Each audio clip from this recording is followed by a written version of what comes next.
Oi, Ipah sedih ni. Dah beli makan lah. Tak boleh lah. Aku teringat siapa tu.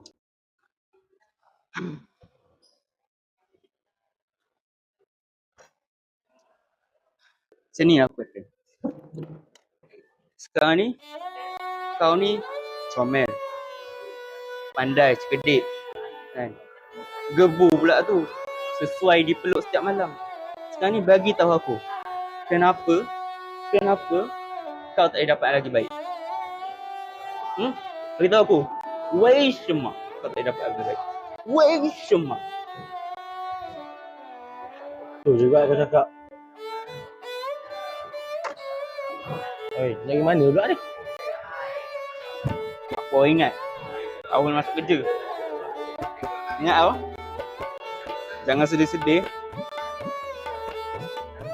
I will be back.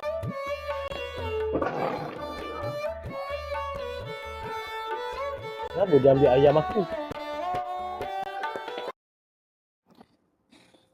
Move on Nasihat orang, tapi diri sendiri pun terperangkap.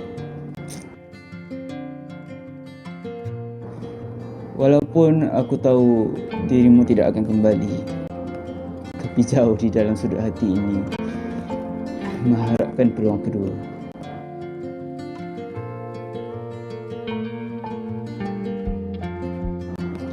Mungkin sekarang kau telah bahagia dengan jalan yang dipilih, namun bayanganmu masih berada di setiap jalan yang pernah kita lalui. Mungkin sekarang aku bukanlah sesiapa lagi bagimu, kerana orang yang secantikmu, sebaik kamu, sudah ramai yang menunggu untuk membahagiakan dirimu.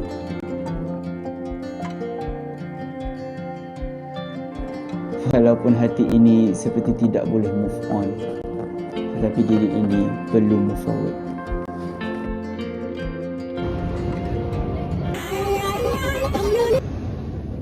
Hello?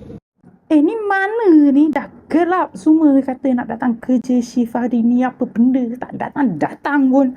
Aku tunggu kau nak kunci pintu tak. Kau ni mana aku?